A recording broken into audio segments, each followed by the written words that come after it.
సపోటా చెట్టు మంచిగా పూత మీద ఉంది కదా, ఈ స్టేజ్లో ఇదిగోండి పూత అంటే చిగురు వచ్చేసింది, ఇంకా పూత వచ్చేస్తుంది. ఈ స్టేజ్లో మనం ఏం చేయాలంటే మొక్కకి కాల్షియం అయితే ఇవ్వాలి. ఈ యొక్క కాల్షియం ఏంటంటే ఎగ్స్ రూపంలో ఇవ్వాలి. ఎగ్ షెల్స్ ఉంటాయి కదా, ఈ యొక్క ఎగ్ షెల్స్ని ఇలా క్రష్ చేసి వేసామనుకోండి మొక్కలకు కావాల్సిన కాల్షియం అనేటువంటి పుష్కలంగా దొరుకుతుంది. ఆ యొక్క కాల్షియం అనేటువంటి మనము మట్టిలోనే వేసుకోవాలన్నమాట. ఈ యొక్క కాల్షియం మనము అన్ని మొక్కలకి ఇచ్చుకోవచ్చు.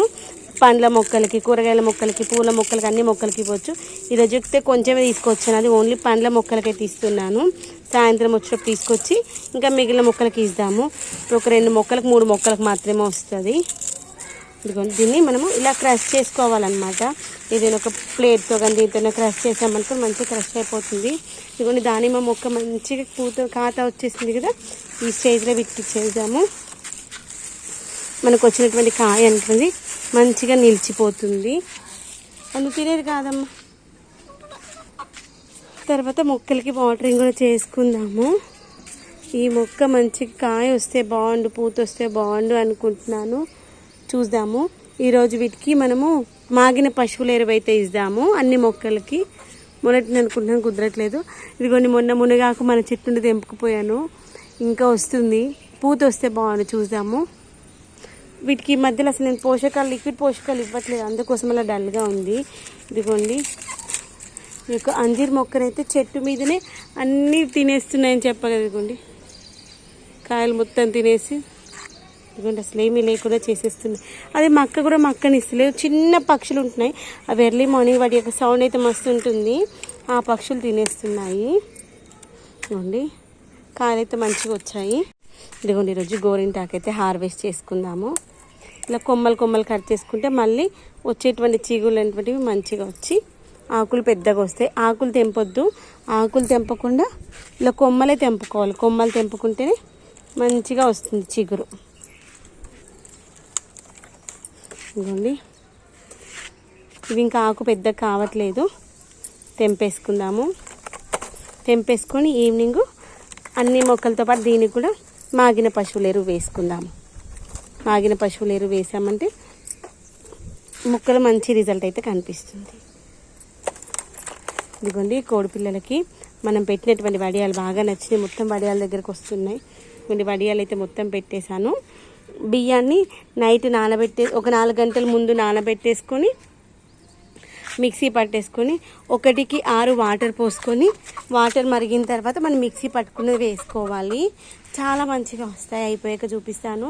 మనము చిన్నప్పుడు షాప్స్లో దొరికేవి చూడండి, మురుకులు లాంటివి, అలా వస్తాయి అన్నమాట. మంచిగా వస్తాయి, అసలు టేస్ట్ కూడా బాగుంటుంది.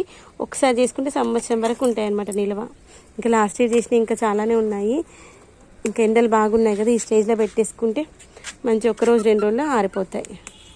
అప్పడాలు కూడా పెడదాం అనుకుంటున్నాను. అది కూడా బియ్యం పిండితో చేసుకోవచ్చు, మస్తు వస్తాయి అప్పడాలు.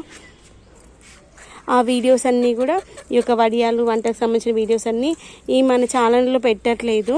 మరొక ఛానల్ ఉంది మనకి, అఖిల్ రెడ్డి అని, ఆ యొక్క ఛానల్లో పెడుతున్నాను. ఇంకోండి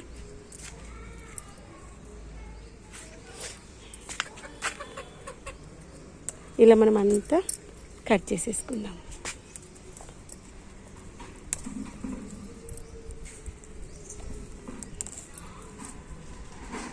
ఇలా కట్ చేసుకొని లిక్విడ్ పోషకాలు ఇచ్చుకుంటే తర్వాత కావాలి అంటే ఈ యొక్క ఆకులు తెంపుకున్న తర్వాత వచ్చినటువంటి కాడలు ఉంటాయి కదా, వాటిని కూడా మళ్ళీ మనం మట్టిలో పెట్టేసుకున్నాం అనుకోండి మళ్ళీ చిగురు అయితే వస్తుంది అన్నమాట.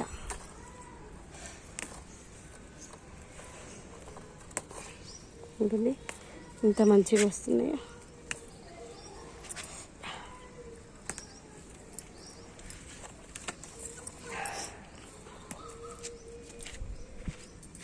కొమ్మ మాత్రం మంచిగా వచ్చిందనమాట చిగురు.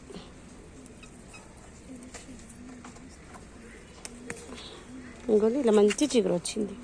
ఇది ఉన్నది కూడా చిన్న కుండీలో ఉంది. ఇంకోండి హల్దీరామ్స్ ప్యాకెట్లో, దీంట్లో ఆల్రెడీ మనకి 100 వరహాల మొక్క కూడా ఉంది.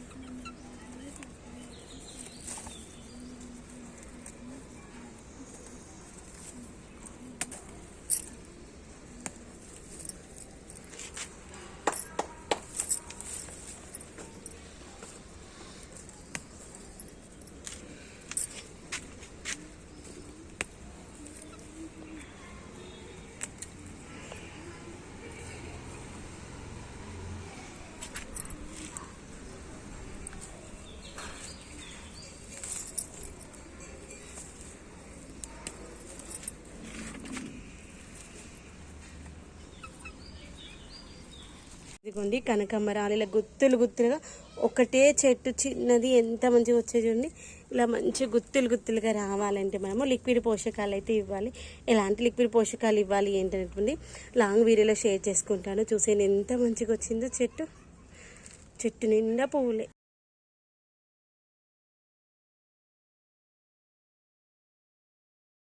ఫ్రెండ్స్, ఈరోజు అయితే మనము కనకాంబరాలు తెంపుకుందాము. చూడండి ఎంత మంచిగా గుత్తులు గుత్తులుగా వచ్చాయో.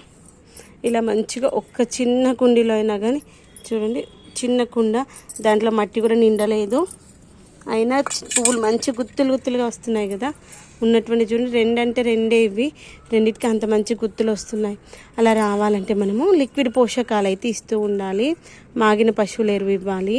రేపు ఉదయాన్నే మనము వీటికి కాస్త మాగిన పశువుల ఎరువు ఇద్దాము మొక్కలన్నింటికి కూడా. అప్పుడు ఇంకా మంచిగా వస్తాయి అన్నమాట. ఎండలు బాగున్నాయి కదా, వాటికి పోషకాలు అయితే సరిపోవట్లేవు. ఎండలు ఎట్లా మండిపోతున్నాయి. మనం ఇంట్లో ఉండి కూలర్స్ వేసుకుంటేనే మనము ఎండ తాకిడి తట్టుకోలేకపోతున్నాం కదా. అలాంటి మొక్కలు పొద్దున్న లేస్తే సూర్యుడు వచ్చినప్పటి నుండి సూర్యాస్తమయ్యేంత వరకు ఎండలోనే ఉంటాయి కదా మొక్కలు. అవి ఇంకా వీక్ అయిపోతాయి కాబట్టి వాటికి పోషకాలు అయితే ఎక్కువగా ఇస్తూ ఉండాలి. ఇదిగోండి ఈ పువ్వులు అయిపోయినాయి కదా, అయిపోయినాయి, తీసేసేయాలి. అప్పుడు మళ్ళీ కొత్త చిగురు అయితే వస్తాయి. ఇదిగోండి ఇంకా కొన్నింటికేమో పెద్దగా వస్తాయి. అలా ఇంత పెద్దగా వచ్చినా దానికి అన్ని పూలు వస్తాయి అనమాట. కొన్నిటికేమో ఇంత బుజ్జిగా వస్తాయి. ఇంకా పువ్వులు అక్కడికి ఆగిపోయినట్టే. ఇంకెదిగోండి దీనికి కూడా లేవు మొగ్గలు. మన పోషకాలు తక్కువైపోతే అలా చిన్నగా అయిపోతాయి అన్నమాట. ఈరోజు అన్ని కుండీలలో మల్లెపూలు అయితే అసలు రావట్లేవు. నాకు పోషకాలు ఇవ్వడానికి కుదరట్లేదు. మార్నింగ్ ఉదయాన్నే రోజు అసలు పైకి రావడానికి కుదరట్లేదు. రేపటి నుండి వచ్చి ఇవ్వాలి. రోజు మార్నింగ్ వీడియో ఎడిటింగ్ అదే సెక్షన్ చూసుకునేటప్పటికి మార్నింగ్ పైకి రావట్లేదు. ఈవినింగ్ ఏమో ఎండ బాగా ఉంటుంది. ఈవినింగ్ టైంలో కూడా పోషకాలు ఇస్తలేను. అందుకే చెట్లన్నీ డల్ అయిపోయినాయి. ఇదిగోండి పువ్వులన్నీ ఇలా వాడిపోయినట్టు అయిపోతున్నాయి వచ్చినా కానీ. మందారాలు కూడా తగ్గిపోయినాయి. 1, 2 వస్తున్నాయి. మనకు 10, 12 వచ్చేవి కదా. ఇంకా వెతుక్కోవాల్సి వస్తుంది అనమాట వీటి కోసం. ఎక్కడున్నాయి ఏంటి. ఒకటే వచ్చింది, అది కూడా బుజ్జిగా వచ్చింది. 2 వచ్చినాయి. చాలా వరకు ఎండలకి ఏంటో పువ్వులైతే అయిపోయి డల్ అయిపోయినాయి మొక్కలు. ఇంకోండి పువ్వులు ఎలా అయిపోయినాయి చూడండి. ఎండ బాగుంది కదా, అందుకోసమని. ఇదిగోండి పువ్వులు తెంపుతూ ఉంటే ఎంత హ్యాపీగా అనిపిస్తుంది కదా. మనము కష్టపడిన కష్టమంతా మర్చిపోతాం హార్వెస్టింగ్ చేసేటప్పటికి. ఏదైనా పువ్వులైనా కాయలైనా వచ్చినప్పుడు మనం చేసినటువంటి కష్టానికి ఫలితం అన్నమాట ఇది. ఎండ చూడండి 5:30 అవుతుంది, అయినా ఎండ మండిపోతుంది. మీ దగ్గర టెంపరేచర్ ఎంత ఉంది ఫ్రెండ్స్? మా దగ్గర అయితే 40+ ఉన్నట్టుంది. అమ్మో, అసలు ఇంట్లో ఉన్నా కానీ చాలా కష్టంగా ఉంది. ఎక్కడికైనా బయటికి వెళ్ళాలన్నా భయంగా ఉంది. అసలు టెంపుల్కి వెళ్ళాలి అన్నా కానీ అమ్మో అనిపిస్తుంది. ఇదిగోండి చేతికి గోరింటాకు మంచిగా ఎర్రగా పండాలంటే ఏం చేయాలి ఏంటి అనేది ఈరోజు వీడియోలో చూపిద్దామనుకుంటున్నాను. ఎంత అందంగా ఉంది కదా చేతి చూడడానికి. ఇలా చేతి నిండా గాజులు వేసుకొని గోరింటాకు ఇలా పెట్టుకున్నాం అనుకోండి, చూడడానికి చాలా బాగా కనిపిస్తుంది. వీళ్ళు ఎంతమందికి ఇష్టం ఇలా గోరింటాకు చేతి నిండుగా పెట్టుకుంటే కామెంట్ సెక్షన్లో చెప్పండి. నాకైతే చాలా ఇష్టం అనమాట. ఇలా నెయిల్స్ కూడా పెట్టుకొని ఇలా అరచేతిలో చందమామ ఇలా వేళ్ళకి 2 ఇంచెస్ వరకు పెట్టుకొని బ్యాక్ సైడ్ వచ్చేసి మనం నెయిల్స్కి పెట్టుకొని 1 ఇంచ్ వరకు, లేదంటే ఎక్కువగా ఉన్న 2 ఇంచెస్ వరకు కానీ పెట్టేసుకుంటూ ఉంటాం. ఇలా నెయిల్స్ పెట్టుకోవడం వల్ల నెయిల్స్కి వచ్చేటువంటి డిసీజెస్ రాకుండా ఉంటాయి. చూడడానికి అందంగా ఉంటుంది. నెయిల్ పాలిష్ పోతుందేమో కానీ ఇదైతే అంత ఈజీగా పోదు. మన నెయిల్ పోయినప్పుడు మాత్రమే నెయిల్ పాలిష్ పోతూ ఉంటుంది, కొంచెం కొంచెం ముందుకు జరుగుతూ ఉంటుంది. ఆ స్టేజ్లో చాలా బాగా అనిపిస్తుంది. నాకైతే చాలా ఇష్టం నెయిల్ పాలిష్. గోరింటాకు మీలో ఎంతమందికి ఇష్టం గోరింటాకు కామెంట్ సెక్షన్లో చెప్పండి. గోరింటాకు ఎర్రగా పండాలంటే మనము మిక్సీ పట్టుకున్నప్పుడు కొంచెం చింతపండు వేసుకొని మిక్సీ పట్టుకోవాలి. ఆకు అనేటువంటిది ఎండిపోనివ్వద్దు. మనం ఈరోజు తెంపినామంటే ఆకు ఈరోజే మిక్సీ పట్టి పెట్టుకోవాలంతే, మంచిగా ఎర్రగా పండుతుంది. ఈ యొక్క గోరింటాకు వల్ల చాలా ఉపయోగాలు ఉన్నాయి. చేతికి అందంగా కనిపించడంతో పాటు మనకి స్కిన్ డిసీజెస్ కూడా రావు. కాళ్ళ పగులు ఉంటాయి చూడండి, ఆ యొక్క కాళ్ళ పగులు కూడా తగ్గిపోతాయి. మన బాడీలో వేడి ఉంటుంది కదా, ఆ యొక్క వేడిని కూడా తగ్గించేస్తుంది. ఈ యొక్క గోరింటాకు మనం అరికాళ్ళకి, చేతులకి, జుట్టుకు పెట్టుకోవచ్చు. దీనివల్ల చాలా ఉపయోగాలు ఉన్నాయి. మరొక వీడియోలో గోరింటాకు వల్ల ఏం ఉపయోగాలు ఉన్నాయి, గోరింటాకు ఎలా పెట్టుకోవచ్చు ఏంటి మరొక వీడియోలో చూపిస్తాను.